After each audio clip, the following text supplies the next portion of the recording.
دا د کوزدره دنزي شعبات کسای پاتیجان په شمول هغه زمیدار دي د چا د ځمکو بخور دوه داسې کویان چې په زرونو جریبه ځمکو ولاړ ټماټر او جوارو په شمول نورو فصلونو او شفتالانو او لچو باغونو ته اوبه ورکوي د دیر موټروي سنټر لاین وهلي کلونو خواري سیند سیلاب وړي دوی او نور ګڼ شمېر خلک فکرمند کړي دي ما نوم فتح جان دی زه رکسۍ اوسېدونکی یم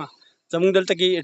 ټیوب ویل دی او دې ټیوب ویل ته نن سبا چې ټماټر نل شوي دي شمله ورته نل شوی ده دې نه علاوه مونږ ځمکې نیولې دي په هغې کې باغونه دي د لچو باغونه دي د 12 کالو د 14 کالو داسې د نورو کسانو هم باغونه دي ورته شهاباد کې ورته باغ دی تقریبا 1000 فوټ څه د پاسه هغې ته مونږ پایپ لاین غځولی دی بیا دې بل باغ ته خپل باغ ته قبلې سیټ ته چې دی د بوټو ډېرې طرف ته هم تقریبا چې 500 فوټ دی داسې په پورته ورته هم پایپ لاین دی او بالکل د موټروی د اندازه داسې ده چې زموږ په دې کوي په سنټر لاین باندې راځي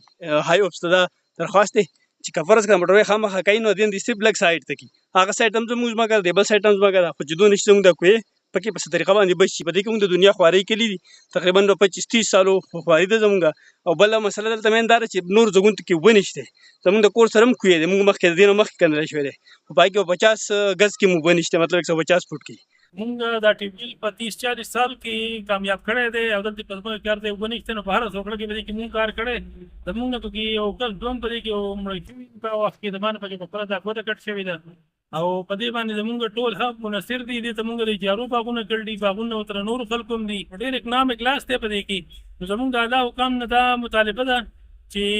دا ټیوبویل په څه طریقه باندې د موټروی نه لاندې راولي یا سایډ ته راولي نو د دې ډېرو خلکو به د اکنامک لاس نه هم خلاص شي او ډېری کلي ته مخامخ پټو کې ویستلی شوي اوبه خور دي کویانو کې یو کوهي ته 3 موټرې لګېدلي او یو په یو موټر چلیږي پټو ته اوبه ورکوي د متاثره زمیندارو وینا ده زموږ د موجوده حکومت نه دا فیل دی چې کوم موټروی را روان دی زموږ د کویانو سره په سیټ کې راځي دا 2 کویان دي خو انتهایي کامیاب دي او ډېر زیات د علاقې ته تکلیف جوړیږي که دې نه د اوبه یا د کویان ختم شو د دې یو کوی نه 3 پایپ لاینې تللي دي او د بل نه یو تللی دی خو په یو کوی تقریبا ووایي چې 50-60 لک روپۍ خرچه شوې ده په دې سولر لګېدلي په دې انجنر لګېدلي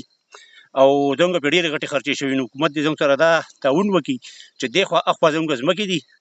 نو که معمولي سیټ ته شوي دا کویان موږ ته بچ کړي نو دا به ډېره ښه وي د دې کویان نه چې کوم دی نو ټول زمیندار ته تکلیف رسي که دا کویان ختم شو یا بند کړی شو نو زموږ موجوده حکومت ته او د موټروی د انجینرانو صاحبانو ته درخواست دی چې د موټروی د یو سیټ ته کې وایي چې خوشحالي او غم خور او ورور دي د کوزدر ولس که یو طرف ته موټروی د سیمې د ترقۍ نښه ګڼي نو بل خوا د داسې زمیندارو دپاره زحمت هم جوړیږي چې د کلونو خواري سیلاب وړي باید چې متعلقه ذمه دار د پاتیجان په شمول نورو زمیندارو د کویانو بچ کولو بندوبست وکړي محمد اسرار خیبر نیوز چکدره کوزدر